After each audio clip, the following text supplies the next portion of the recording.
Gracias, Señor. Tú eres digno, Dios. Tú eres digno de adoración. A ti te alabamos, Señor. A ti te honramos esta tarde. Gracias, Señor. Gracias, Dios. Sí, Señor, tú eres digno. Gracias, Dios. ¿Cuánto conocen al hermano Esteban? Es de la casa, hermano, ¿eh? Así que hoy vamos a recibirlo. Un aplauso.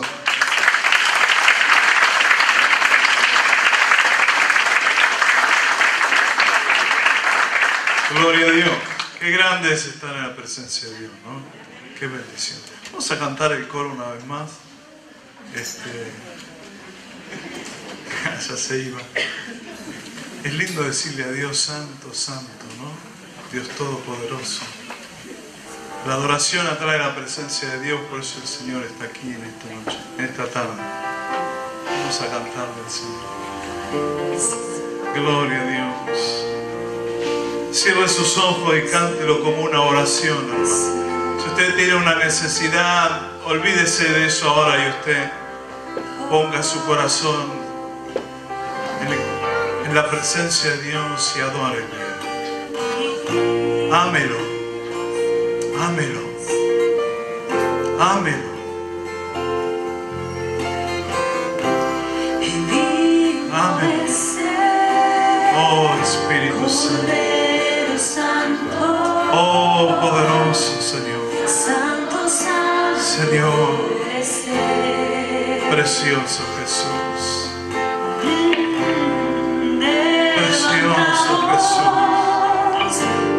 Nuestra alabanza. Oh Espíritu Santo. Obra, Señor, obra en medio nuestro. Obra, Espíritu Santo. Oh, levante sus manos y adórele a Él, adórele. Oh, adórele, adórele. Dígale cuánto le ama, cuánto le necesita. Cuán importante es Él para usted. Derrame su corazón delante de Él, vamos. Oh, sí, Jesús. Oh, Santo, Santo,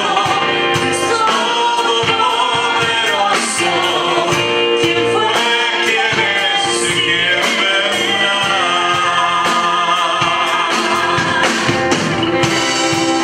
Creación hoy canta y damos gloria a Él. Oh, aleluya. Adórele, adórele, adórele, vamos, adórele. El Espíritu de sanidad está en esta tarde aquí. El Espíritu Santo que obra milagros y sanidades está aquí. Él está sanando. Él está sanando tu corazón. Esa arritmia se va. Esa arritmia de años que has tenido hoy, Él la quita. Eres libre. Libre por la sangre del Cordero. Oh, sigue, sigue adorándole.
Jesús es Dios con nosotros,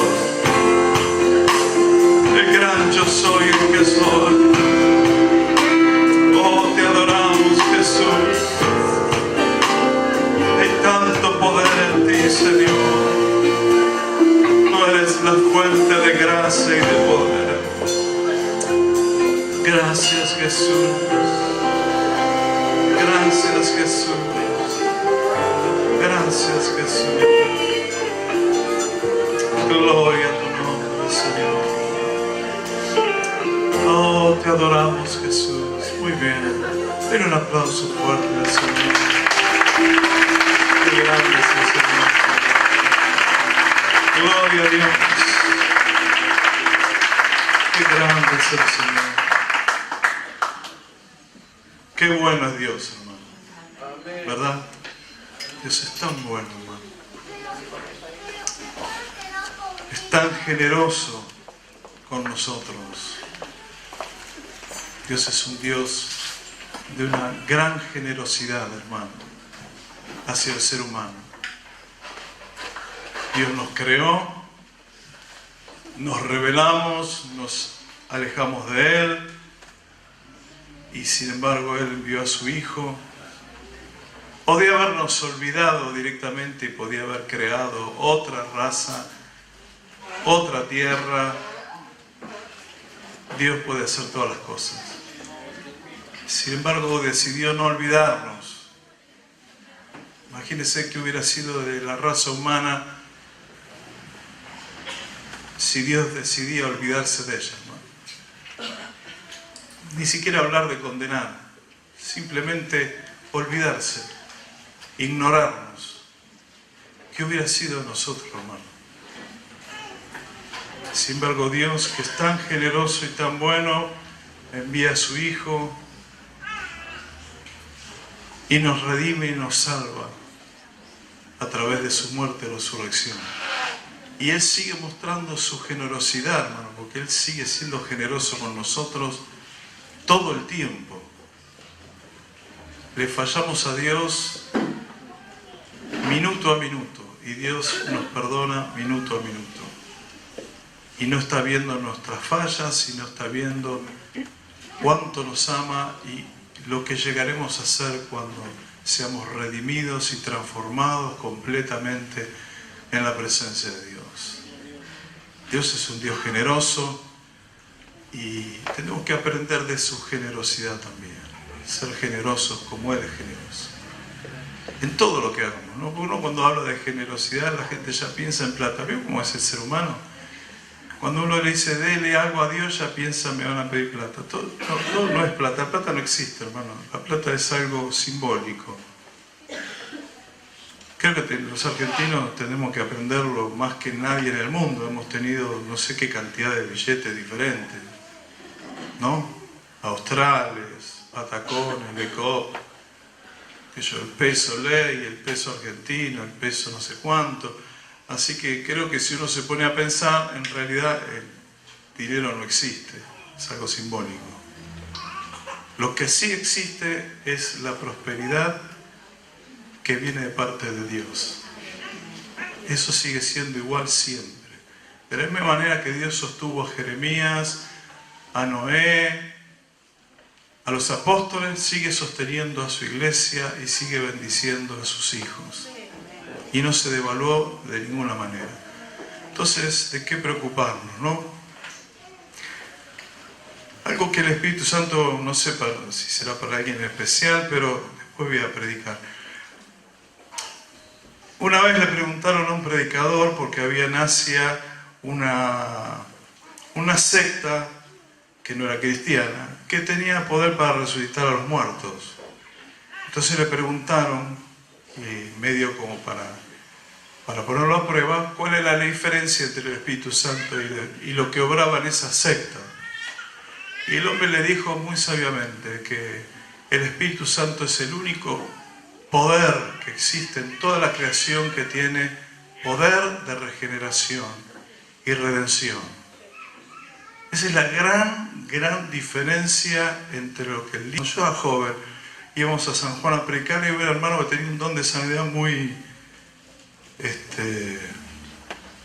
muy grande, ¿no? Y se asoció se apartó del Señor, se asoció con una curandera y cobraban para sanar a los enfermos.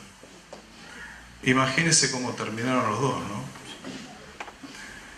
Y entonces se armó una discusión ahí de cuál era la diferencia. Al final era todo lo mismo. No es todo lo mismo. El diablo imita. Lo que el diablo nunca va a poder imitar es la redención y la regeneración de una persona. Esa es la gran diferencia. Y hay un texto que quería leerlos, que está en Mateo 19, 28.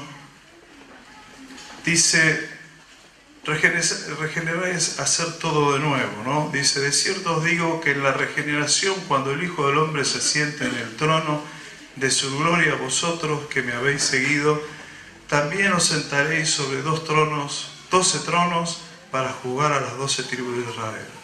Y acá el texto habla de la regeneración de todas las cosas, del orden social, de la tierra, de la naturaleza, de todas las cosas. En esa regeneración solamente el Cristo se va a poder sentar y reinar. Nadie más. Y si uno lee después en Tito 3:5, Tito 3:5 habla de la misma palabra de regeneración, pero habla con respecto al nuevo nacimiento.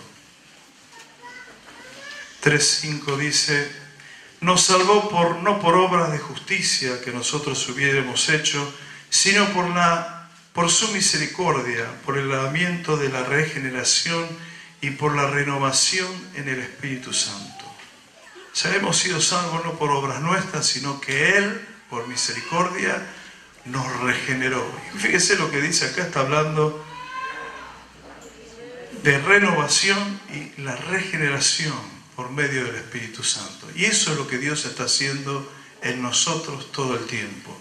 Por eso es imposible comparar las obras muertas de este mundo y de las tinieblas con la obra maravillosa que el Espíritu Santo hace en una persona. Hermano, si usted en algún momento se le ocurre dudar y decir, no, pero ahí también hacen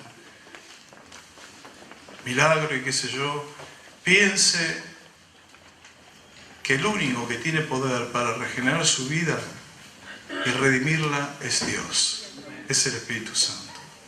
Hace poco un joven que tiene muchos problemas de salud quería meterse en un lugar que realmente no es de Dios. Y yo le digo, y es creyente de años, le digo, pero no vas a ir a meterte ahí, pero hay milagros. Le digo, pero bueno, hermano, yo prefiero morirme antes que me toque uno de estos. ¿O no? Si Dios no quiere obrar un milagro, bueno, qué sé yo, me iré con Él. Pero no voy a meterme con gente que sabemos que no trabaja para Dios. Esa es la gran diferencia, hermano. Dios nos ha redimido y somos regenerados en Cristo Jesús por medio del Espíritu Santo. Y eso nos da la entrada al reino de los cielos y al siglo venidero, que viviremos bajo la autoridad de Cristo y de nuestro Padre que está en los cielos. No hay comparación con eso, hermano. ¿Verdad? Gloria a Dios. Bueno, quiero leerles en el Evangelio de Juan. Evangelio de Juan. Quiero hablarles del celo por la obra de Dios, por las cosas de Dios. Es algo que el Espíritu Santo me ha estado hablando y quería compartirlo con ustedes. Juan capítulo 2, versículo 16. Antes hay un texto, no sé, yo se lo voy a leer, usted no lo busque. Está en Lucas, está en el Evangelio de Lucas.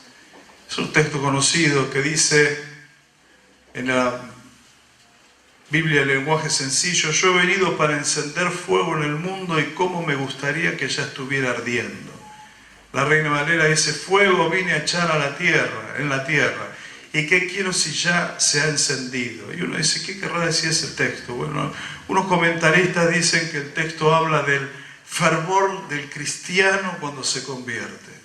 Es ese fuego que uno tiene. Es el primer amor que tantas veces hemos escuchado prédicas que nos alientan a no perder el primer amor, ¿verdad? Cuando uno apenas viene a la iglesia, quiere ser todo, le habla a todos de Jesús, ora, lee la Biblia, ¿no es así? Sí. Y con el tiempo uno empieza a menguar en algunas cosas. Y eso es un problema. Ahora fíjese lo que dice Juan 2:16. Y dijo a los que vendían palomas: quitad de aquí esto y no hagáis de la casa de mi padre casa de mercado. Entonces se acordaron los discípulos que está escrito: el celo de su casa me consume. Si uno lo lee en la versión de lenguaje sencillo, dice: el amor que siento por tu templo me quema como un fuego. Ahora si uno lee este texto, primero pienso, ¿por qué los discípulos se acordaron del texto que decía? El texto que citan los discípulos está en el Salmo 69, 8 y 9. ¿Por qué los discípulos, al ver a Jesús a sacar a los que estaban vendiendo y haciendo negocios en el templo, ellos se recordaron del texto que decía: el celo por tu casa me consume? ¿Por qué se acordaron? Por la acción de Jesús. Cuando vieron lo que Jesús hizo, ellos se acordaron del texto.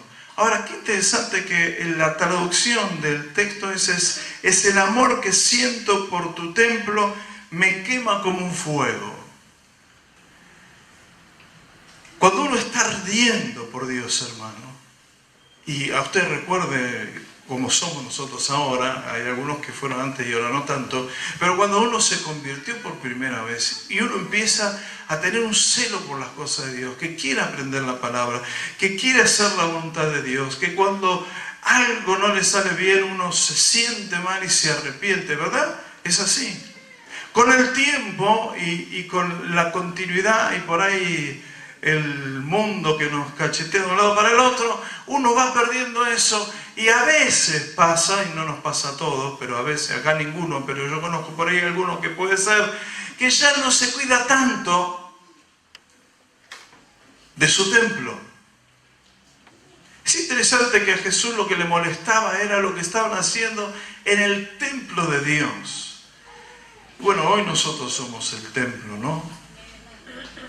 Y tenemos que ser ese mismo celo, tenerlo nosotros, de qué hacemos con el templo de Dios. Ese fuego que arde. Pablo dice: el amor de Dios nos constriñe a todos. Esa palabra constreñir del griego significa nos empuja. Es decir, que el amor nos empuja, hermano. Es ese amor que Dios puso en nosotros por el Espíritu Santo, nos empuja, arde en nosotros y nos hace cuidarnos. Yo no digo que no tengamos debilidades, porque no existe un solo ser humano en esta tierra hoy que no tenga debilidades. Pero el tema es cómo vivimos confrontando esas debilidades, y ya nos acostumbramos a ellas y decimos: bueno, Dios me perdona y Dios es fiel y ya está. O realmente trabajamos en nuestra vida para que el Espíritu Santo vaya cambiándonos y ya no nos da lo mismo vivir haciendo la voluntad de Dios como no hacerla. Es ese celo que Jesús tenía, y es ese celo que los apóstoles tenían, que los profetas tenían, y es ese celo que nosotros como iglesia tenemos que tener. Estamos viviendo en tiempos realmente complicados y difíciles. Hay tantas cosas dando vueltas y la mente del hombre está siendo bombardeada todo el tiempo. Con imágenes, con palabras, todo el tiempo. Y uno tiene que ser celoso de lo que Dios puso dentro de nosotros, del templo de Dios, de la iglesia, hermano. Celoso de la obra de Dios, de que no falte nada, de poder ayudar en la obra, de sostenerla, y celoso en nuestra propia vida, Los tiempos de hoy y los tiempos que vienen son más complicados todavía. El otro día estaba viendo que ya creo que en Irlanda también se permite el casamiento entre hombres o mujeres. Y los jóvenes crecen viendo eso como normal. Una vez hablando en Bélgica con una chica de cuna cristiana de 12, 13 años, me hablaba que tenía 2 compañeras en su curso que eran lesbianas. Y me hablaba como algo normal. Entonces yo le pregunté, le digo, pero vos te das cuenta que eso no es normal y que a Dios no le agrada. Y se quedó mirándome asombrada de lo que le estaba diciendo. Esos son los tiempos que están por venir. Y todo eso se sobrepasa o se vence sobre todas esas cosas con ese fuego, ese amor que quema por dentro, hermano. Es ese amor por la obra y por una vida consagrada ante Dios que nos quema internamente. La Biblia dice que a causa de la maldad el amor de muchos se enfriará. Quiere decir que ese amor se apaga por la maldad. Si uno está continuamente mezclado en todo lo que es maldad, el amor de Dios se termina apagando. Pero si uno se mantiene, porque a veces uno dice, ¿por qué no me siento con el fervor de antes? ¿Qué es lo que me pasa? Que ya no tengo ganas de orar, no tengo ganas de ir a la iglesia, me tienen que insistir para ir. Y entonces es el momento para empezar a reflexionar en qué estoy ocupando mi vida, mi tiempo. Entonces uno se va a dar cuenta que tal vez ahora ya la comunión con Dios, o la palabra, leer la palabra, o la búsqueda de la presencia de Dios, ya no es lo primordial en uno, porque hay otras cosas que, no siendo malas, por ahí empezaron a tener más lugar que lo que antes era en la búsqueda de Dios. Y no nos dimos cuenta, porque los cambios son graduales. Uno de a poco va perdiendo el interés. Y ese es el momento de volver a buscar a Dios y volver a leer la Biblia y leer, a venir a la iglesia y a buscar la presencia de Dios y a